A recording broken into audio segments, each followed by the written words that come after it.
misconstrue or misunderstand who the Prophet ﷺ was, both Muslim and non-Muslim alike. And it's important that we know that, because our connection to the deen, our connection to Allah subhanahu wa ta'ala, there is no other door except the door of Muhammad sallallahu alaihi wasallam.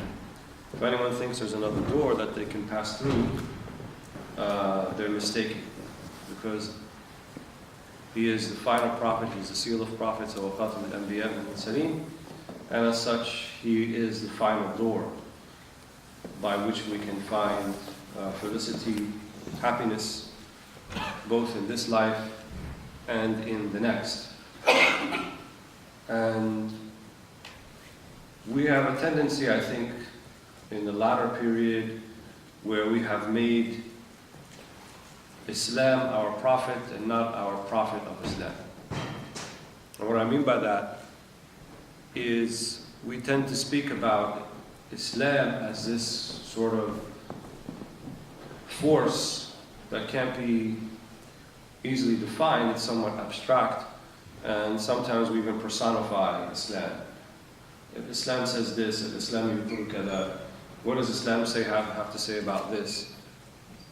And one of the things in my studies that I recall not encountering is finding any of the hadith literature or any of the ayahs in the Quran, and certainly even the musannafat al-ulama, the books of the ulama that came afterwards that were really there just to provide a commentary and help us understand the Quran and Sunnah.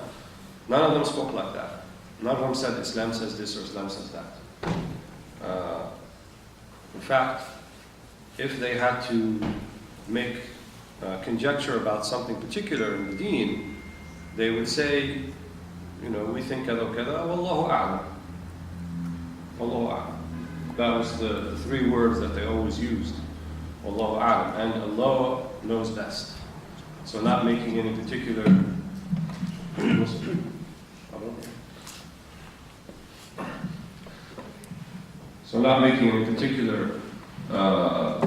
proclamations about what this Islam says or what it doesn't say.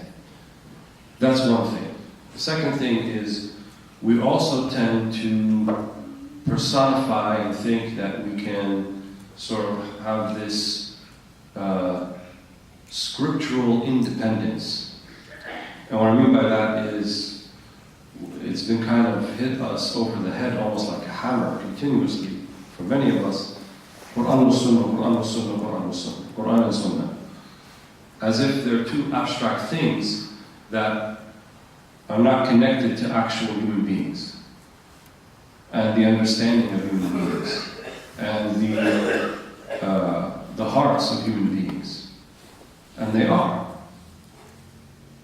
The Quran came to us via the Prophet Muhammad ﷺ, as did the Sunnah came to us via the Prophet Muhammad ﷺ. There's no other way that it came to us.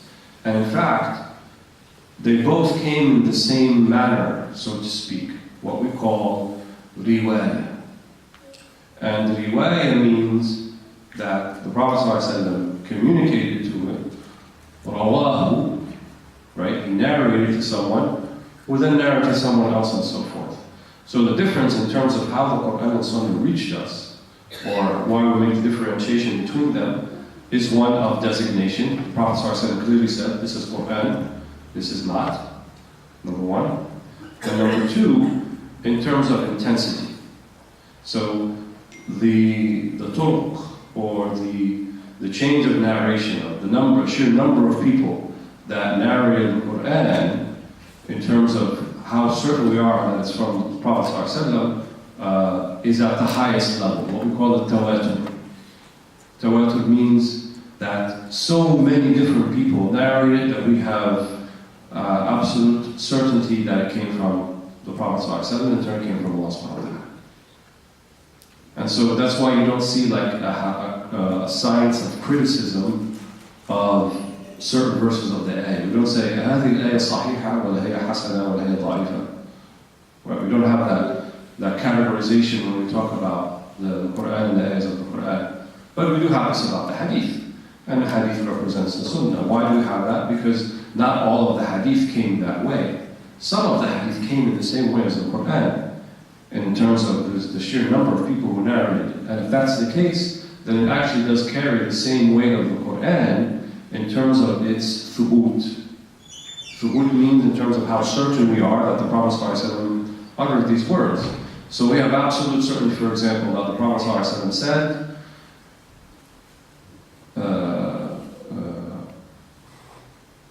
من كذب علي فليتبوأ مقعده من النار.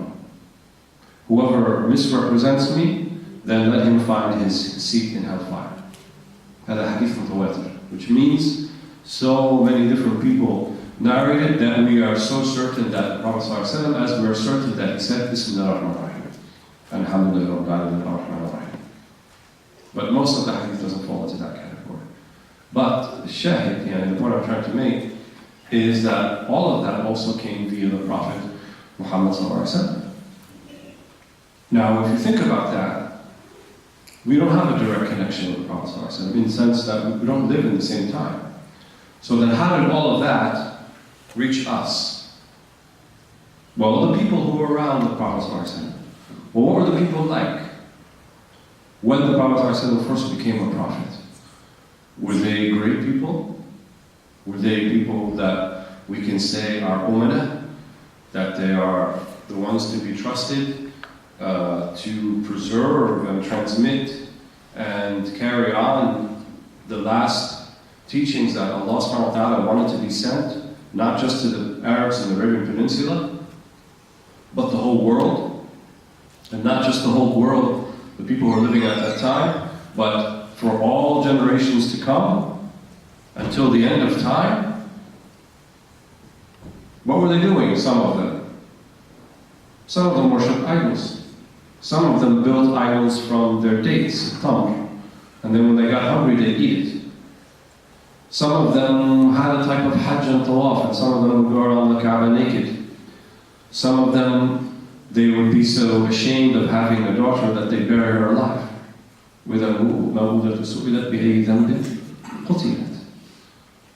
That was some of them, not all of them. There was still shahama, there were still good qualities in many of them.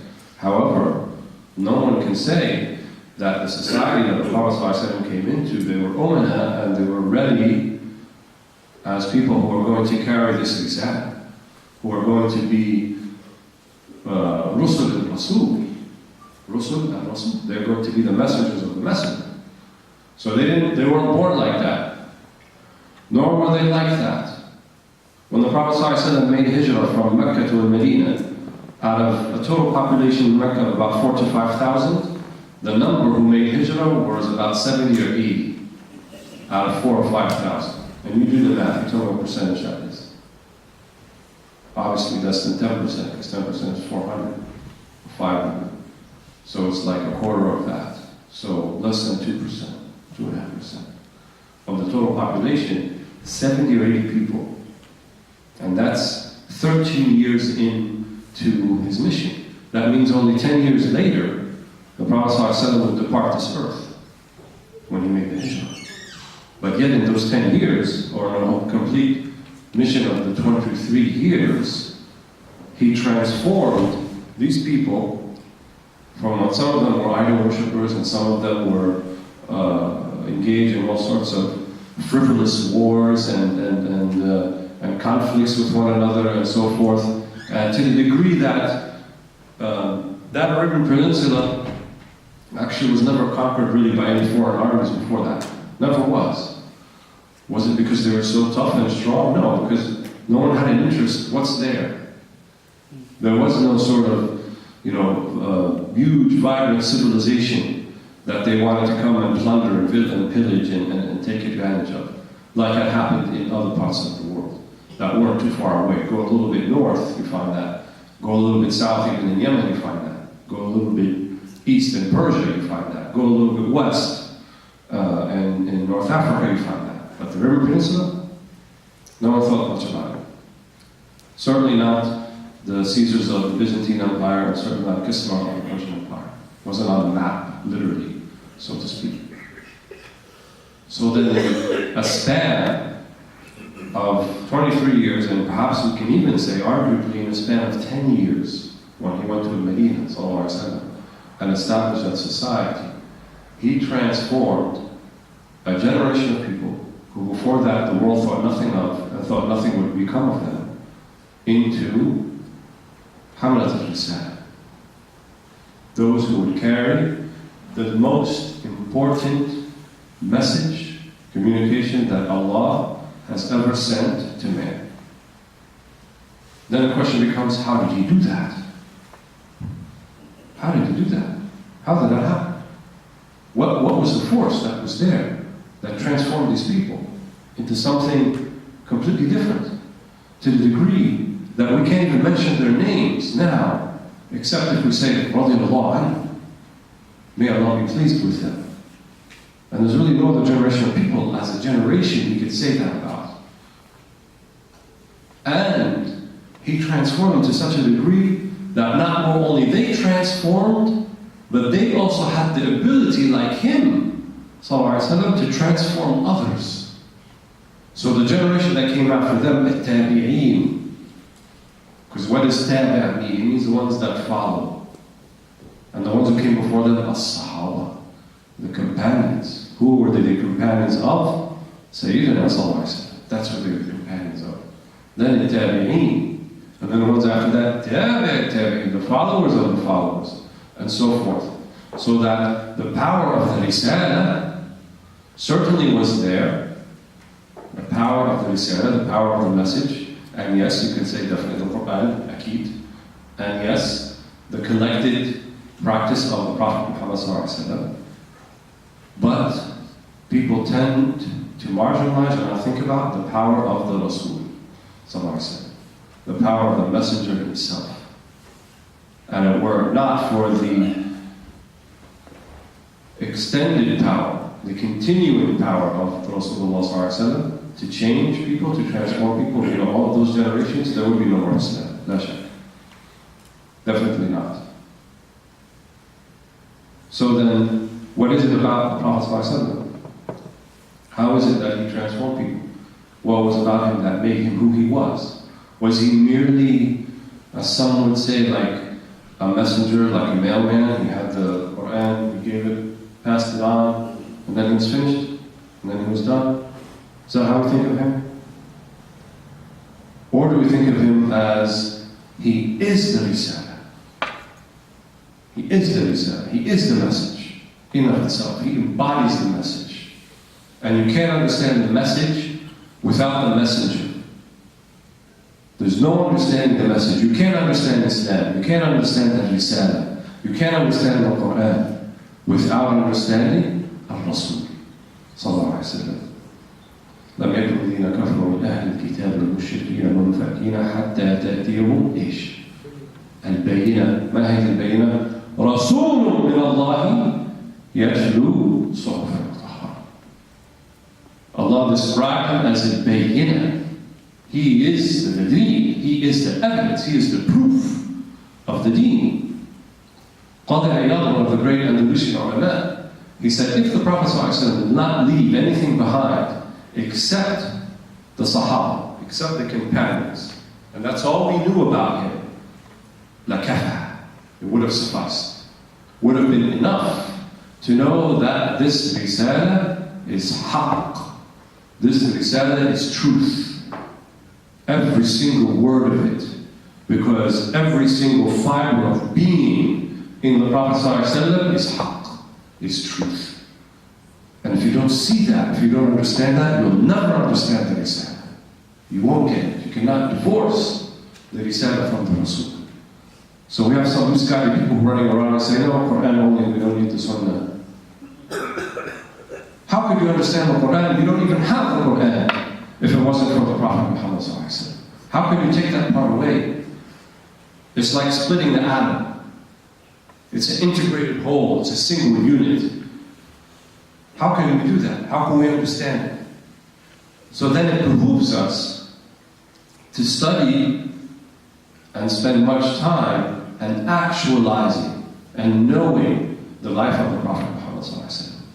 And not just his life, we often talk about the seerah. So another thing that about تصحيح مفاهيم, maybe correcting some misconceptions. The seerah of the Prophet ﷺ gives us kind of a succinct look of his life from the time of his birth, ﷺ, في عام الفيل, in the year of the elephant, as it's referred to, when Abraha al-Ashram, when Abraha was the general of an army coming from Yemen, came up north and tried to destroy Mecca because of some dispute that he had concerning him wanting to have the Hajj, the pilgrimage in Yemen, and he had built a huge church, monument towards that, and one of the Meccans had come and desecrated or defiled the church, and so he wanted to prevent it. That's what it was, Am al-Fil, the year of the elephant. Until the time that he passed on, also on the same day that he was born, it Nashab Rabi al-Awwal, the 12th of Rabi al-Awwal, when he passed on to Ashif al-A'la, or his Lord Most High. And then we learn about his birth, and then how he was orphaned, and his father had passed away before he was born, and then he went to Bani Sa'ad, Halim al-Sa'adiyya, who was his first nursing mother, and he nursed there. They saw miraculous things.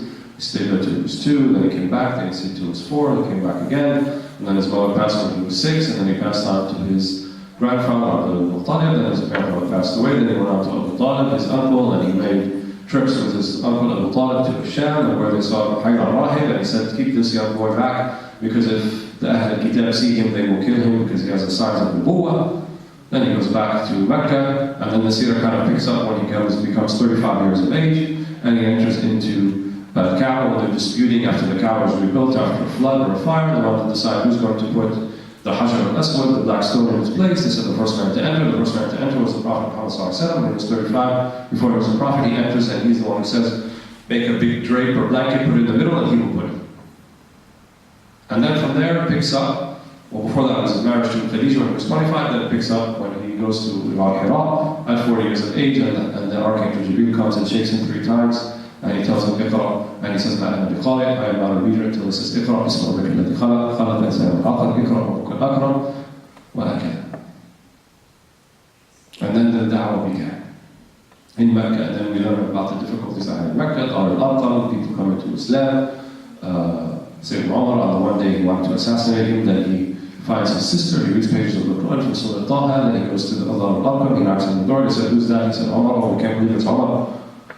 Hamza said, I will take care of him. No, let him come in. Ashhadu an la ilaha illallah, ashhadu anna Muhammadan Rasulullah. And he becomes Muslim.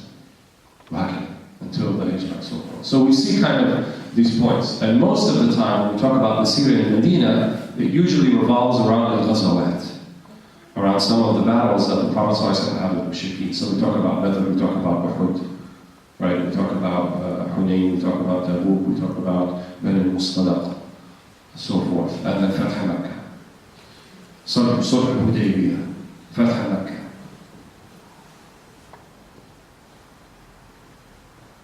But there are other genres, I would say, other ways by which to know the Prophet Muhammad ﷺ. And, you know, the picture that we get, or let's say the portrait that we get from the seerah, I'll say something maybe Nana agrees with, I think it's a little incomplete. It doesn't kind of give you the whole picture.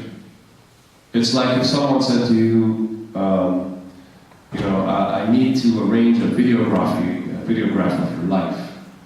And I'm going to have to use like 25 or 30 YouTube clips. And each YouTube clip or video is going to last about 2 or 3 minutes. And I need to summarize your whole life and I have to present it to people. What are you going to show? What are you going to choose? How are you going to pick and choose? Right? Because the seerah, how did the seerah come to us? The seerah was written by people who had heard many of these ahdath, many of these events that came about. And usually when people recollect, especially years after it's happened, about things that happened in someone's life, they're only choosing what? The highlights. Go read the obituary column in the newspaper. And when they talk about people who have passed away, what do they say about them? You know, he died, he survived by wife, children, grandfather, parent, whatever, uncle. He worked at BB&T Bank for 25 years, he became bank manager. And he's survived by his wife. And, you know, condolences can be sent to Rosenhall Funeral Home. That's it, paragraph like that. That's the whole story, just like this. So we think about the highlights, and of course, no one has as beautiful highlights as the Prophet Muhammad sallallahu alaihi wasallam. But what was he really like? What did his hand feel like when you touched it? Do you know that some of the Sahaba told us that? They talked about what his hand felt like when they touched it. Do we know that some of the Sahaba actually counted the number of gray hairs in his beard? Do you know that some of the Sahaba talked about how they would serve him for 10 years, and never once did he say, when I did something, why did you do it like this? And never once did he say, when I neglected to do something, he didn't say, why didn't you do this? Who are these people who are saying these things? Who remember these things? Who recorded these things? Who thought it was important enough to recollect them and record them and pass them on to the next generations? The Sahaba, his own companions of the Prophet ﷺ. Just think about when maybe you didn't live to see your grandparents, or you were very young when they passed, and certainly your great-grandparents, probably most of us, didn't know them. How would you know about them if you wanted to know who they were, what they did, and so forth? Who would you ask? You would ask your father, perhaps, or your mother, if they lived at the same time. Or maybe you can ask your grandfather about his father, which is your great-grandfather. You know, and say, Giddu, or Teta, or Nina, or Baba, or Mama, what was my grandfather like? What did he do? What did he look like? Right? And you'd ask things like that. What did he look like? You know, what did he do for a living? Who were his friends? How did he spend his time? What did he say to you? What were the things that he used to say? Things like that. Then we feel like we know them. Then we feel like we might know them. This was the relationship the Sahaba had with the generation after them. And we find that sometimes they came and asked them about these things. They would ask, what did the Prophet ﷺ eat? What was his diet? What did he eat? And you might think, what does that have to do with anything? What does that have to do with the Sunnah and Islam and the practice of Islam and so forth? What does that have to do with anything? We just described what it has to do with. Every fiber of being of Rasulullah ﷺ is the lisan. We said that already. So even the things that he ate, the things he didn't eat, the things that he looked at, they even noticed his gaze. His gaze, yani where he looked when he's walking. They would say, كَانَ نَظَرُ إِلَى الْأَرْضِ أَكْثَرُ بِالنَّظَرِ إِلَى السَّمَاءِ. Him looking down towards the earth was more than him looking up towards the sky. They noticed things like that. They would notice if he was sitting in a group and someone came in a circle on the floor or on the ground, someone came to ask him a question, they would say, oh, if we're going to ask a question, the Prophet ﷺ turned and raised his neck upwards. And you might just pass over the hadith like, well, what's significant about this? No, they're saying the only reason he left his attention with this group is so he can turn and look towards the person who was addressing him. Otherwise, he wouldn't do that. They would say words like, إِذَا الْتَفَتَ الْتَفَتَ مَعًا. إِذَا الْتَفَتَ الْتَفَتَ مَعًا. When he turns his body completely to whoever's speaking to him. So he gives them his complete attention.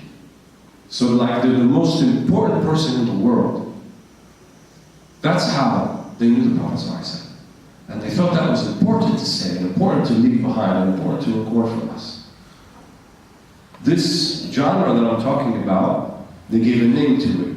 Generally it's called الشمائل. For some of you that might be the first time you hear that word. Which is okay. But it's an important word. Shema'il is a plural word from Shema'il.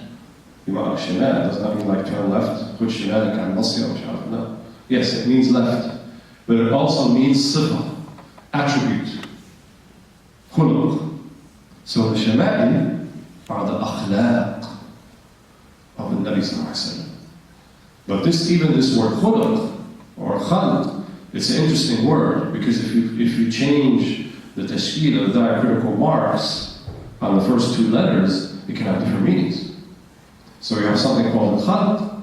Khalq also means creation, or you can say خَلَقَ السَّمَاوَاتِ وَالْأَرْضِ. Allah created the heavens and the earth. So khalq means from something that's created. Sometimes when it's in noun form, khalq means as-sifa or sifat al-zahira, the outward attributes. So the outward attributes, we call that khalq. The inward attributes, we call that khuluq. Khuluq. So the Shema'il then talks about both of these. Al-khalq wal-khuluq. The outward attributes of the Prophet ﷺ, as well as the inward attributes of the Prophet Muhammad ﷺ. You might say, well, I understand that outward is important, or the inward is important. You know, that he was, when they describe the Prophet ﷺ during Ramadan, and he was more generous than the Mosaad, right? He's most generous in the month of Ramadan. That talks about something he did, sort of, but it's also an inward description of how he was. What difference does it make then how many gray hairs he has in his beard? Or what his eyelashes look like? Or what his eyebrows look like? Whether they were like bushy or thin? Or what his hair looked like? Whether it was curly or straight? Or what his complexion looked like? Was he very dark? Was he very white? All of these things were recorded. They even talked about al-nasruba, which is a kind of weird word in Arabic. Masruba means a thin line of hair that goes from the chest to the belly. They said he has that. Why is that important to know? How is that going to affect my salah? For example, my prayer, my zakah, my fasting, so forth. Why would I need to know something like that?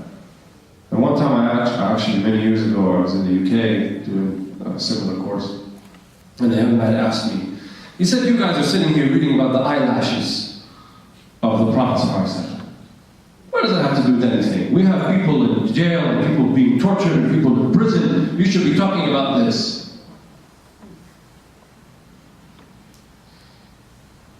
I said, easy. Number two, did you consider that perhaps the reason, the situation that we're in today, and the things that we're facing today, because we stopped caring about what the eyelashes of the Prophet ﷺ looked like, and we dismissed it as trivial and marginal, and we didn't think about it, and maybe we're focusing on the wrong things? Are we like our predecessors? Are we practicing like they are? So why do we expect the results they had, if in our hearts are not straight? The Prophet ﷺ was legendary. Legendary. One of them in particular, Abdullah ibn Umar, loved the Prophet so much that he would emulate every single thing he did. One time he was on his way to Hajj, lived in Medina, he was on his way to Hajj in Mecca. After the Prophet ﷺ passed, he was on his camel or his horse, and he went to some hill, he made like a little turn, and came back. And they said to him, why did you do that? What's that? He said, I don't know, but I saw the Prophet ﷺ do it. So I do it too. And he was also known for marking specific places in Medina where the Prophet ﷺ had been. It was like a black tar. I was told by people I trust, yani thiqa, that when they started doing the excavations in Medina to expand the masjid, they found those spots. Still there. The black tar that Sayyidina Abdullah ibn Umar had marked off. Prophet ﷺ had been here, had been here, had been here. They marked those places. They found them. And then they buried them again. But they were there. Still there. Every place that the Prophet ﷺ prayed in Medina, that they know he prayed in, they made it a masjid. Not just Masjid al-Nabawi, not just in Masajid al-Sab'ah, the 7 masajid that was more associated with the Sahaba and the Eid prayers. No, we're talking about other masajid. Masjid al-Istijaba, the Masjid al-Istijaba, where the Prophet ﷺ made a dua for his ummah. Allah subhanahu wa ta'ala istajaba dua.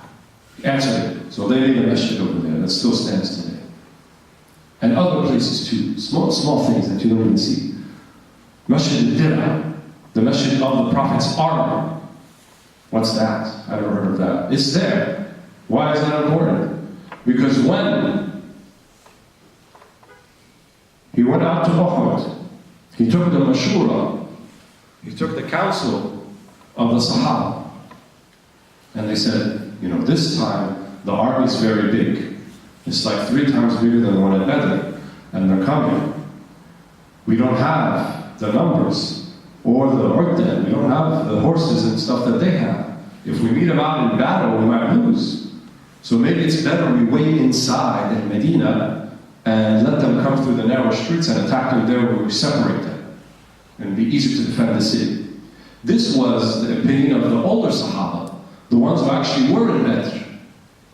The younger Sahaba who weren't in Badr, who were too young at the time, they said, no, we want to meet them out in the field. We want to meet them on the battlefield. This is what you guys did before. Why can't we do that too?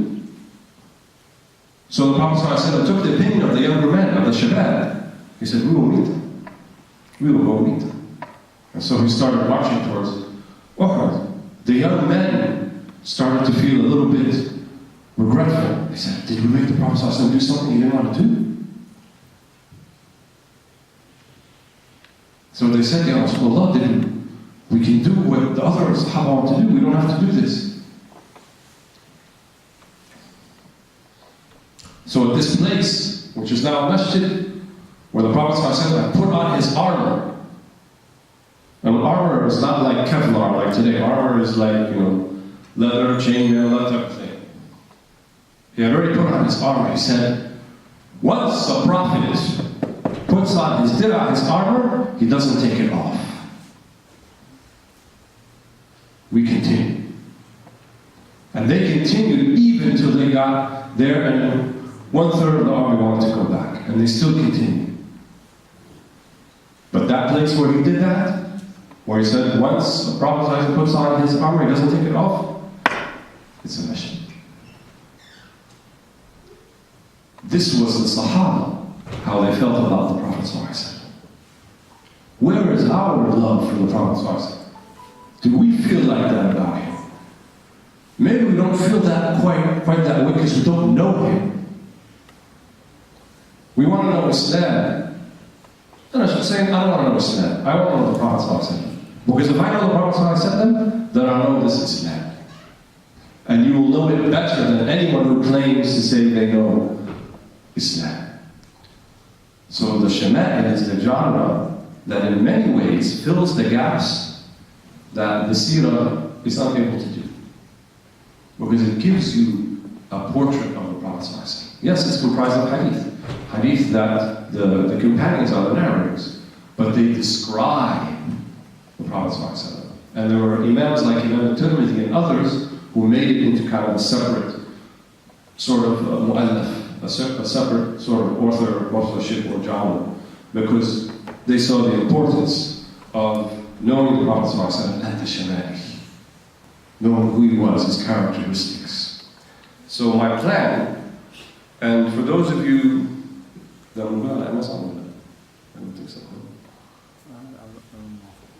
anyway, the best translation that's out now for the Shema'il, which we'll be referencing, is this one called A Portrait of the Prophet, English translation by Muhtar Holland, who passed away, rahimahullah.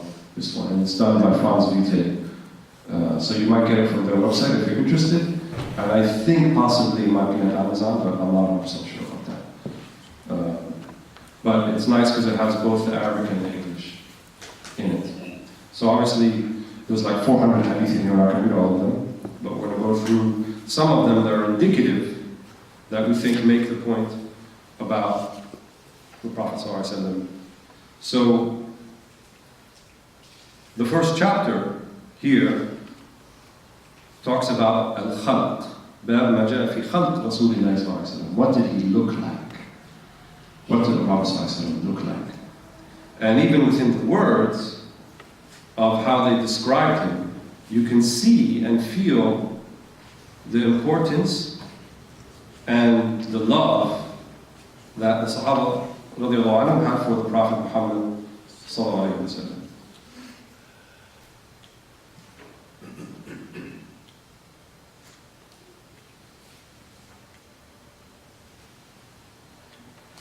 So one of them, which is number 10, I'm going to just skip around. عن جابر بن سمرة من الصحابة قال رأيت رسول الله صلى الله عليه وسلم. Getting to the age now I have to take out my glasses to read. في ليلة إضحيان وعليه حلة حمراء فجعلت أنظر إليه وإلى القمر فلا هو عندي أحسن من القمر. Jabir ibn Samurah, he said, I saw Allah's Messenger on a cloudless night. Yani the moon is out. And he was wearing hulatul hamra, which is like something like this, but red. Like a red burda, red, rida. So I started looking at him as well as the moon, for he is indeed more beautiful in my opinion than the moon. Probably the way I said, فجعلت أنظر القمر ثم أنظر إلى النبي صلى الله عليه وسلم ثم أنظر القمر ثم أنظر إلى النبي صلى الله عليه وسلم فوالله القمر صلى الله عليه وسلم أجمل عندي من القمر, more beautiful than the moon. And you're like, well, the moon. The moon for them was a big deal. Because if you think about the environment that they lived in, they didn't have city lights, they didn't have billboards, they didn't have Statue of Liberty and Eiffel Tower and, what do we have in Grove here in Philadelphia? The Liberty Bell? The Liberty Bell, the Spectrum. They didn't have any of that. But the moon, when the moon was out at night, it's like, wow, amazing. And then the stars too. So we're looking at the beautiful moon, and they're looking at the beautiful Prophet ﷺ. The beautiful moon, Prophet ﷺ was more beautiful. So beautiful to the degree that someone actually said they saw light. And many of them could not look directly at the face of the Prophet ﷺ. They couldn't bear to look directly. It was too bright. Some of them mentioned in other hadith that when he would be walking during the day and the sun is out, you couldn't tell where he ends and the horizon begins, because he was so bright. And it's come down from our ulama too, that the Prophet ﷺ is light. So how can he cast a shadow? So he didn't cast a shadow, and that's one of his mu'jizat. That's one of his miracles, that he didn't cast a shadow. So if the sun was out, there was no shadow to be seen. That was only reserved for the Prophet ﷺ. So there were outward characteristics, outward attributes. So when we think about light, we think about beauty, then outwardly the Prophet ﷺ also had to be this way.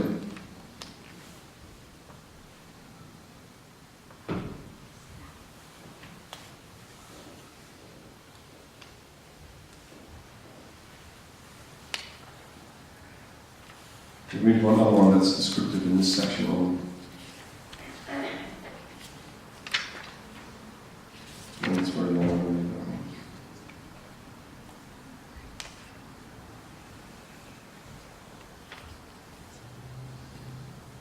This one is by Ali ibn Abi Talib.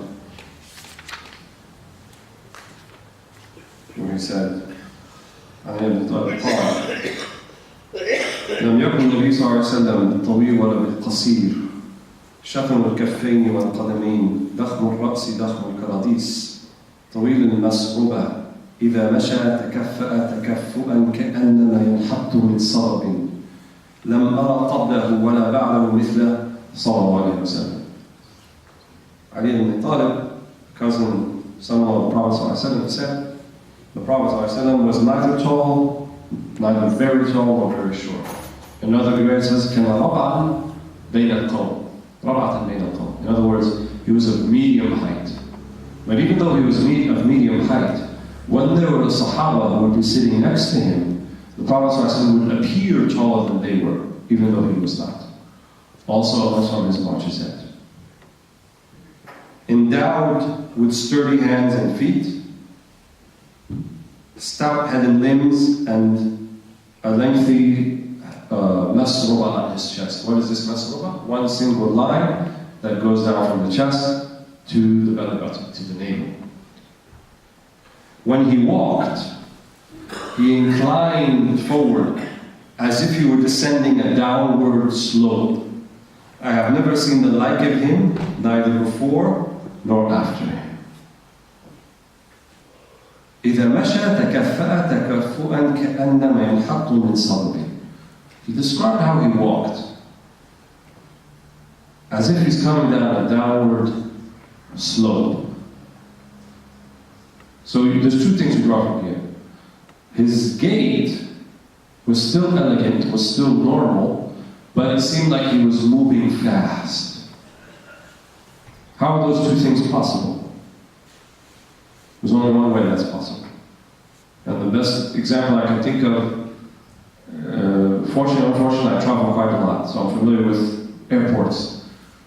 And in the airport you have this people mover, right? Where like there's two lanes, you have one where it looks like it's like the thing of the escalator, it's not going up, it's just going straight. And then you have people just normal. So if you're walking normally on the people mover thing, you're moving faster than the people who are just, and they're also walking. Why? Because the ground is literally moving underneath for you. The ground moved underneath for the Prophet Muhammad sallallahu alaihi wasallam. Why would it not? Why would it not move for the Prophet Muhammad sallallahu alaihi wasallam? وعلى وجهها خير خلق الله. Why would it not move for the Prophet sallallahu alaihi wasallam? And upon it is the best of creation of Allah subhanahu wa ta'ala. So his gait was elegant, his movement was beautiful, but it's like he's coming down a slope in terms of the speed. Another hadith, they said the Prophet was walking, we couldn't keep up with him. He looked like he's walking normal, but somehow we couldn't keep up with him. And also it tells you he had a purposeful gait. He was purposeful, right? He knew where he was going. He knew what he had to do.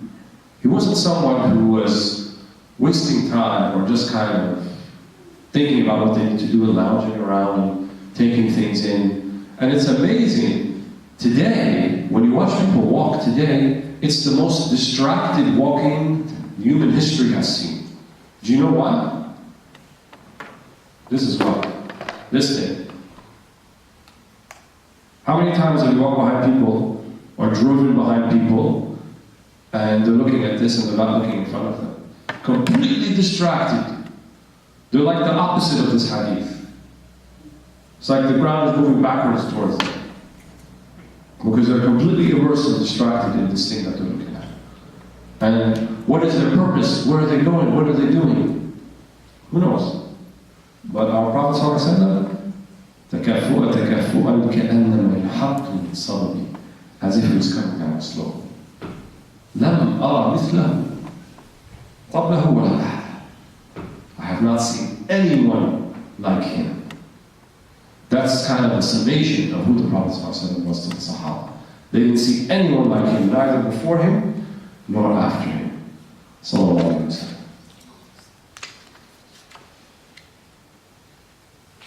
So, I just want to give you a glimpse of some of these things.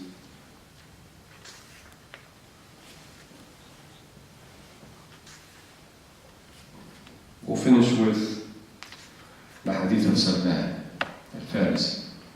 We have about 5-10 minutes, we have enough time to do it.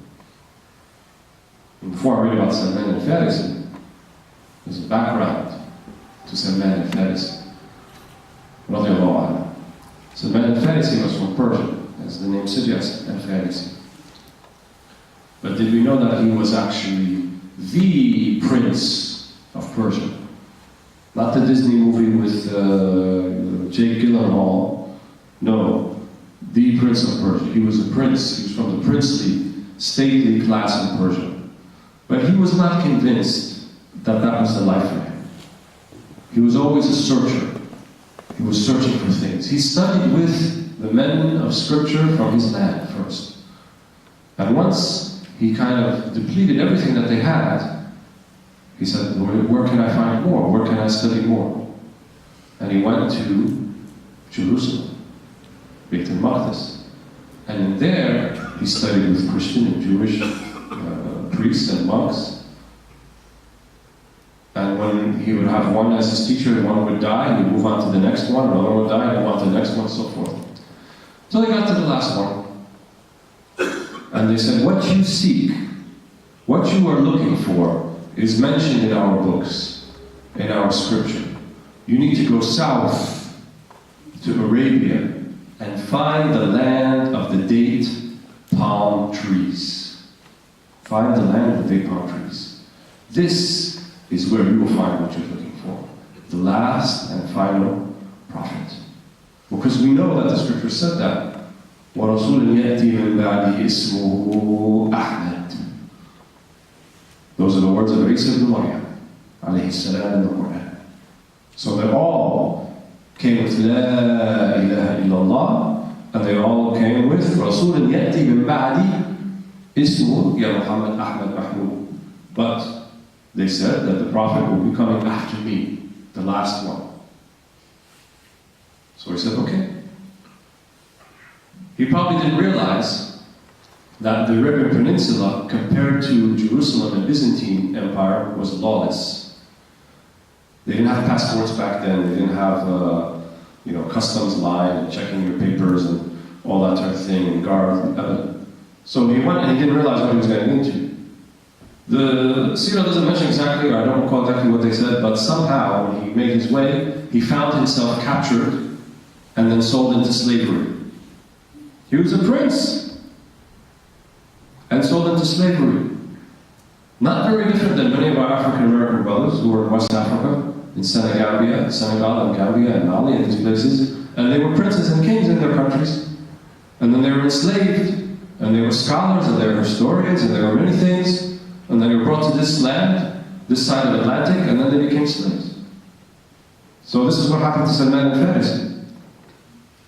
And so, he didn't start out in the land of the date palm trees, but he started out somewhere else, and he got sold a couple of times. He did manual labor, he probably wasn't treated very well, until he got sold to one of the members of the Jewish tribes in this land that he hadn't been to before, called Yathrib.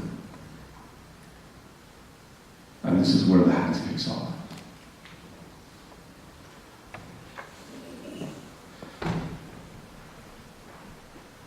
قال حدثني أبو عبد الله بن بريدة قال سمعت أبو بريدة يقول جاء سلمان الفارسي إلى الرسول صلى الله عليه وسلم حين قدم المدينة بمائدة عليها رطب فوضعها بين يدي رسول الله صلى الله عليه وسلم وقال يا سلمان ما هذا؟ فقال صدقة عليك وعلى أصحابك. قال ارفعها فإن لا نأكل الصدقة. قال فرفعها فجاء الغد بمثله فوضعه بين يدي رسول الله صلى الله عليه وسلم فقال ما هذا يا سلمان؟ فقال هدية لك. فقال رسول الله صلى الله عليه وسلم لأصحابه ابسطوا ثم نظر إلى الخاتم على ظهر رسول الله صلى الله عليه وسلم فآمن به وكان لليهود فاشتراه رسول الله صلى الله عليه وسلم بكذا وكذا درهما على أن يغرس لهم نخلا فيعمل سلمان فيه حتى تطعم. فغرس رسول الله صلى الله عليه وسلم النخلة إلا نخلة واحدة غرسها عمر فحملت النخل من عامها ولم تحمل نخلة. فقال رسول الله صلى الله عليه وسلم ما شأن هذه النخلة؟ فقال عمر يا رسول الله أنا غرستها. فنزعها رسول الله صلى الله عليه وسلم فغرسها فحملت من عامها. So Abu Burayda narrates, Salman al-Farisi brought Allah's Messenger when he reached Medina a table with ripe dates upon it.